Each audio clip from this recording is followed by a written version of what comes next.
बच्चों, अब आज हम दूसरा पद सूरदास का पढ़ेंगे। नरते जन्म पाई कह कीनो। यह भी विनय और भक्ति का पद है, जिसमें सूरदास भगवान की भक्ति के विषय में बताते हुए कहते हैं कि यदि हमें यह दुर्लभ तन मनुष्य देह मिला है और यदि हमने मनुष्य देह पाकर भी भगवान का नाम नहीं लिया तो हमारा जन्म लेना व्यर्थ है। क्या कहते हैं, एक एक पंक्ति देखिए। नरते जन्म पाई कह कीनो, प्रश्नवाचक चिन्ह है। वो कह रहे हैं कि यदि मनुष्य का जन्म हमने पा लिया और फिर भक्ति नहीं की तो क्या किया। उदर भरियो कुकर लो प्रभु को नाम न लीनो। जो व्यक्ति मनुष्य जन्म पाकर भी भगवान का नाम नहीं लेते हैं, उनका जीवन कैसा है, जैसे उदर भरियो कुकर लो। जैसे कुत्ता, कुकर यानी कुत्ता, जैसे कुत्ता अपना केवल पेट भरने के लिए ही जीता है, ठीक उसी प्रकार वो मनुष्य है जो मनुष्य जन्म लेकर भी भगवान का नाम नहीं लेते। प्रभु को नाम न लीनो, यदि प्रभु का नाम नहीं लिया तो हमारा जन्म कैसा है, केवल पेट भरने के लिए। जैसे जानवर पेट भर लेते हैं, जैसे कुत्ता भरता है अपना पेट और जीवित रहता है, ऐसे ही मनुष्य जन्म निरर्थक है।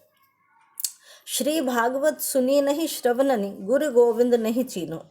यदि आपने अपना जीवन में समय रहते हुए भागवत का श्रवण नहीं किया है, उसे सुना नहीं है और गुरु और गोविंद को नहीं चीन्हा है, उन्हें नहीं पहचाना है, अपने सच्चे गुरु को नहीं पहचाना है, अपने ईश्वर को नहीं पहचाना है।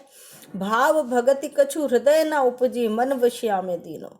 और आपके हृदय में गुरु के द्वारा बताए मार्ग पर चलकर गोविंद के प्रति यदि भक्ति उत्पन्न नहीं हुई है, भाव भक्ति कछु हृदय ना उपजी, यदि आपके हृदय में ईश्वर के प्रति प्रेम उत्पन्न ही नहीं हुआ, भक्ति उत्पन्न ही नहीं हुई और आपका मन निरंतर विषय वासनाओं में ही लगा रहा, झूठो सुख अपनों कर जानो। और उन विषय वासनाओं को, जो झूठे सुख हैं, जो नश्वर हैं, जो नष्ट होने वाले हैं, उन्हीं को अपना सब कुछ आपने मान लिया, उसी में सुख का अनुभव करने लगे। परस प्रिया के भीनो, अपनी प्रिया के स्पर्श में आप पूरी तरह अनुरक्त हो गए, उसमें डूब गए।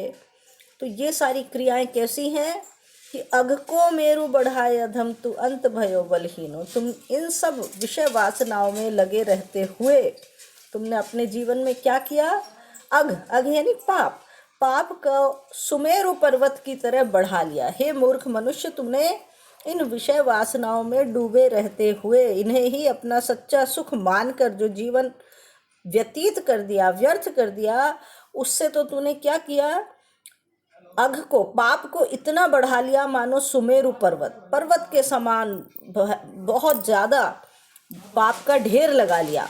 और अंत भयो बलहीन, और जब तेरा अंतिम समय आया तो तू क्षीण हो गया, बलहीन हो गया, तेरे पास क्योंकि भक्ति का बल ही नहीं था।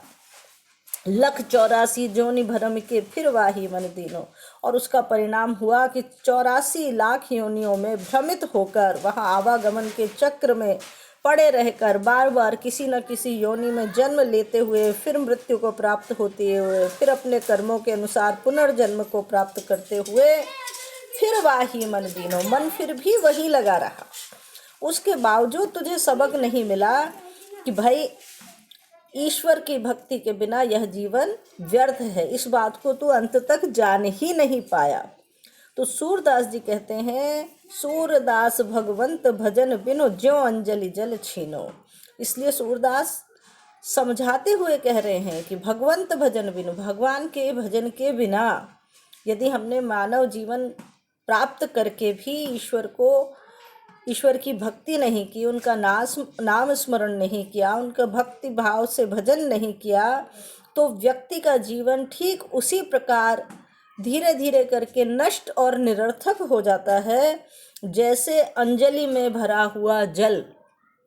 आप देखते हैं, अंजलि में यदि हम ये अपने दोनों हथेलियों को ऐसे कर लें और उसमें जल भर लें और बूंद बूंद टपकती रहे, तो उस जल की क्या सार्थकता है, कुछ नहीं। वो ऐसे ही बूंद बूंद टपक कर समाप्त हो जाता है, निरर्थक रहता है, उसका कोई उपयोग नहीं हो पाता है और पूरा जल व्यर्थ ही चला जाता है।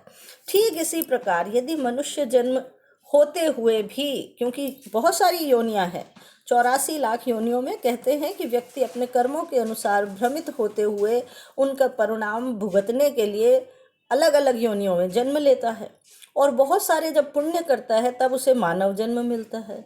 तो सूरदास कह रहे हैं कि इतना दुर्लभ तन पाकर भी, इतना मुश्किल से मिलने वाला जो ये मानव शरीर है, इसे प्राप्त करके भी, हे मनुष्य, यदि तूने भगवान का भजन नहीं किया तो तुम्हारा जीवन ठीक उसी प्रकार बेकार है जैसे अंजलि में भरा हुआ जल बूंद बूंद टपक कर व्यर्थ हो जाता है, नष्ट हो जाता है, ऐसे ही आपका जीवन भी बेकार चला जाएगा।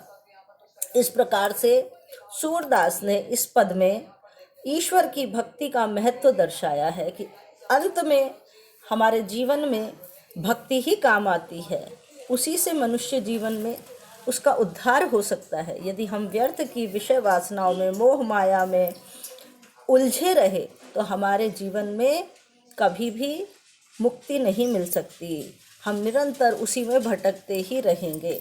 इसलिए भगवान का भजन ही एकमात्र जीवन की सार्थकता है।